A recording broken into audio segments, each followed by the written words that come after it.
마가가 그러죠. 평범한 옷차림을 하고 세례 요한으로부터 세례받은 그 나사렛 출신 30대 그 청년이 그냥 평범한 사람이 아니라고 마가가 자신이 기록한 마가복음에서 그렇게 말을 하고 있습니다. 그가 평범한 목수의 아들이 아니고 그리스도 구원자이시고 하나님의 아들이시다라고서 마가가 기록을 하면서 처음부터 가장 먼저 한 말이 그것입니다.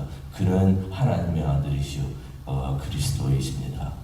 근데 마가만 그렇게 말하는 것이 아니었습니다. 세례 요한도 그렇게 말을 했고요. 하나님과 성령님께서도 직접 인정을 하시면서 예수는 그러한 사람이다 라고서 말을 해 주셨습니다. 확인을 해 주셨습니다. 우리가 그것을 생각하면요, 예수님께서 가시던 곳이 있었습니다. 또 예수님께서 하시던 일이 있었습니다. 그 모든 것들이 다 의미가 있는 일이겠구나. 예수님께서 사역하신 것이 한 3년 정도 되시는데요. 3년 동안 예수님께서 하신 일, 오신 목적이 뭐였습니까? 세상을 구원하는 일이잖아요. 세상을 구원하는 일이 그렇게 큰 일인데, 세상의 역사를 바꾸는 일이 되겠는데, 그 일을 3년 동안에 하시려니 예수님께서 모든 것들이 전부 다 그 스케줄이 빠듯하지 않았었을까? 한순간 한순간이 예수님께서 그 많은 스케줄을 다 쪼개어서 하신 일이니까 이것이 다 의미 있는 일이겠구나 하는 것을 우리가 다시 한번 생각을 해봅니다. 예수님께서 그냥 우연히 하신 것 같은 일들도 이것도 다 생각하시고 깊은 뜻이 있고 의미가 있는 일이겠구나 하고서 우리가 생각을 해봅니다. 마가복음 2장 13절로 우리가 가겠는데요. 2장 13절로 가니까 예수님께서 다시 바닷가로 나가셨다라는 말씀이 있습니다. 솔직히 우리가 알고 있죠. 이것은 실제로는 바다가 아니었습니다. 바다 같은 큰 호수였죠. 이게 갈릴리 호수입니다. 시카고에 제가 좀 살았었는데요. 시카고가 보면은 큰 호수가 있어요. 미시간 호수라고 했는데 가면 호수란 느낌이 안 듭니다. 끝이 안 보여요. 이게 가보면 바다구나라고 생각을 하게 되는데 아마 가보지는 못했지만 갈릴리 호수가 그러지 않았을까 생각을 해봅니다. 그런데 성경에 보니까 예수님께서 다시 그곳에 가셨다고 하십니다. 다시 가셨다. 무엇을 의미합니까? 자주 가셨다는 얘기입니다. 자주 그곳에 가셨다는 것입니까? 그런 말씀입니다. 바닷가를 좋아하셨는가? 호수를 좋아하셨는가? 그게 아니죠. 그 예수님께서 거기 가실 때마다 많은 사람들이 예수님을 따라왔던 것이에요. 많은 사람들을 예수님께서 모아가지고 하나님의 말씀을 가르칠 수 있었던 곳이 바로 갈릴리 호숫가, 갈릴리 바닷가라고 성경에서는 말씀을 해주고 계시는 것입니다. 이때 이미 많은 사람들이 예수님을 많이 찾고 있었다는 것을 우리가 성경을 통해서 알 수가 있습니다.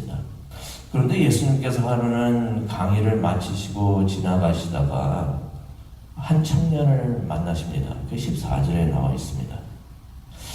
성경을 보다 보면은 그냥 지나가시다가 이 청년을 만났다고 하는데 구세주 하나님의 아들께서 오셔가지고 그 바쁜 시간을 쪼개어가지고 그 청년을 만나신 건데 우연히 만나신 게 아니죠. 다 뜻이 있으셨고 계획이 있으셨던 것입니다. 일부러 예수님께서 그 청년을 찾아갔다는 것입니다. 그 청년의 이름은 레위였습니다. 직업은 세리였습니다. 세관에 앉아가지고 세금을 매기고 거두어들이는 그런 일을 했던 것입니다. 세리라는 것은 그가 로마 제국의 관리라는 의미입니다. 로마 제국의 관리라는 것은 어떤 의미가 또 있냐면요, 공공의 적이라는 의미가 있습니다.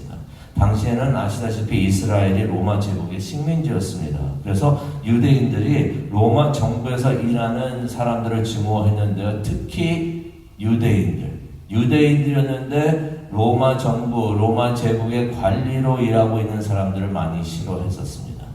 한국에서도 그랬죠. 일제 강점기 시간 때에도 일본 정부나 기관에서 일했던 사람들을 많이 싫어했습니다. 그래가지고 어떻게 불렀습니까? 친일파라 그래가지고 많이 부르고 그런 게 있었는데 유대 사람들도 그런 감정을 가지고 있었던 것입니다. 그러니 세리라고 하는 사람을 사람들이 좋아할 수가 없습니다. 많은 유대 사람들이 싫어하는 사람이었고요. 또 당시에는 세리들이 부정부패의 대명사였습니다.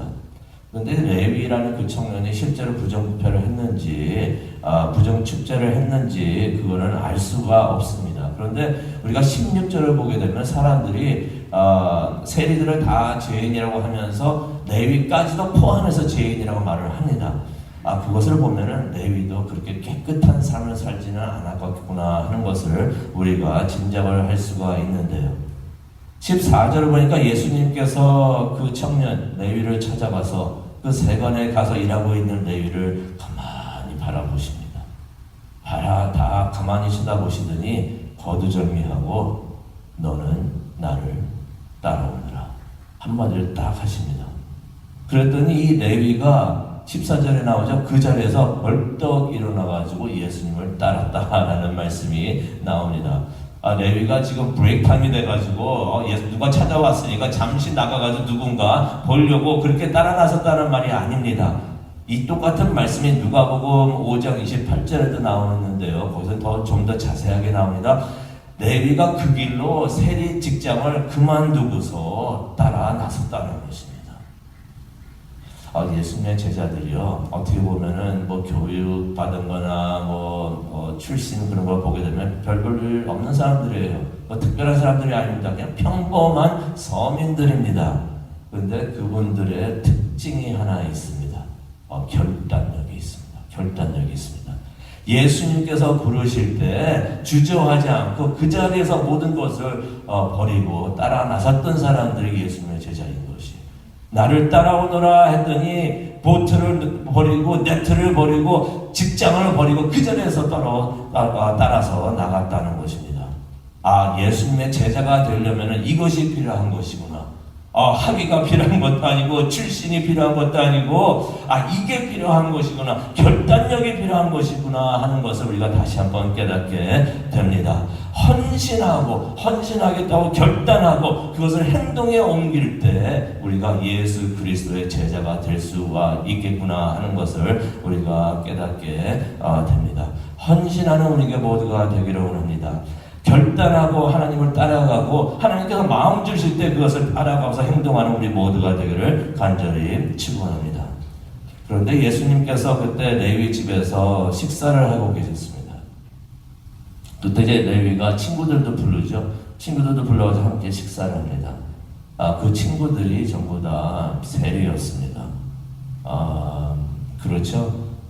은행 일을 하시는 분들은 이제 많이 아시는 분들이 다 은행에 관계된 일을 하시고, 또 저같이 또 목사 그 일을 하고 있는 분들은 또 많이 이렇게 또 목사님들 많이 알고 있는데, 세리니까 친구들이 전부 다 세리인 것이 다 친구들 부릅니다. 그래가지고 식사를 하고 있었습니다. 그랬더니 이제 바리새인들하고 율법학자들이 그 자리에 있었는데요. 예수님 그것을 보고서 예수님을 비난을 합니다. 16절에 나오죠. 이 부분이 참 재밌는 말씀입니다. 16절에 이런 말을 합니다. 어째서 너희 선생은 죄인들과 어울려서 먹고 있는가? 누구에게 하는 말입니까? 예수님을 비난을 하는데 예수님에게 직접 말을 안 합니다. 직접 말을 하지 않는데 누구한테 얘기합니까? 옆에 있는 사람들한테 얘기하죠. 제자들에게 말을 하는 거죠. 너희 선생은 어떻게 이렇게 죄인들과 이것을 하고 있는가? 말을 하고 싶으면 직접 예수님한테 말을 하지. 말을 직접 하지 못하면서 제자들에게 말을 하는데요. 예수님이 이걸 들으셨어요. 들으셨다고 성경에 말씀하셨으니까 어떻게 한 것입니까? 예수님한테 직접 말을 하지 않고 예수님 보고 들으라고 하는 소리예요. 그러니까 큰 소리로 말을 하는 거예요. 큰 소리. 다른 사람 다 들으라고. 예수라는 사람이 이런 일을 하고 있습니다. 다 들으라고 그렇게 말을 하고 있는 것입니다. 예수님께서 16절을 보니까 그 말씀을 들으셨다고 하십니다. 그러면서 이런 말씀을 하십니다. 참 감사한 말씀이 되겠는데요. 오늘 이 말씀 우리가 붙들기를 원하는데요. 건강한 사람은 의사가 필요하지 않으나 병든 사람은 의사가 필요하다라는 내용의 말씀을 하십니다. 예수님께서 뭐라고 하신 것입니다. 사람들은 죄인이라고 부르면서 손가락질하는 사람들이 있었는데 그런 사람들을 예수님께서는 병든 사람들이다라고서 말을 하고 계시는 것입니다. 아픈 사람들이다라고 말씀하시는 것이에요. 그 사람들이 증오하고 피해야 되는 사람들이 아니라 더러운 사람들이라고 손가락질해야 되는 게 아니라 병 때문에 아파하고 그래서 도움이 필요한 사람들이다라고서 예수님께서 말씀을 하시는 것이에요. 그 말을 들은 그 세리들 많이들 있었는데 얼마나 마음이 찡하지 않았었을까 생각을 해봅니다. 어디를 가나 사람들이 손가락질하면서 저 사람들 저렇게 하고 있네 하면서 온갖 욕을 하면서 말을 하고 있었을 텐데 편견 때문에 마음의 상처를 많이 가지고 있었는데 또 그것을 말도 못하고 있었는데 예수님께서는 많이 아프지 많이 힘들지 하면서 예수님께서는 돕고 챙겨주시겠다고 하시는 것입니다. 오늘 이 말씀을 가지고 우리가 묵상하면서 기도하는 시간을 갖기를 원하는데요. 구원자 하나님의 아들 되신 성자 하나님께서 우리에게 오신 것입니다. 아파서 도움이 필요하다고 말을 하는 사람들을 돕기 위해서 예수님께서 오신 것입니다. 나의 병을 고쳐달라고 그래서 의사를 간절히 찾고 있는 사람들을 찾아오셨다는 것입니다. 우리가 가진 문제들을 더 이상 우리가 어떻게 해결해 보려고 하지 않기를 원합니다. 우리가 힘들어하는 것을 예수님께로 다 가지고 오면서 예수님께 고백하기를 원합니다. 하나님, 이거 저희들 못하겠습니다. 제가 못하겠습니다. 하나님이 해 주시옵소서. 하나님이 필요합니다. 예수님이 필요합니다. 내게 성령님이 필요합니다. 도와주시옵소서라고 우리가 고백하는 오늘 하루가 되고 또한 우리 모두가 되기를 원합니다. 예수님께서는 그렇게 고백하는 사람들을 돕기 위해서 예수님께서는 오셨다고 하십니다.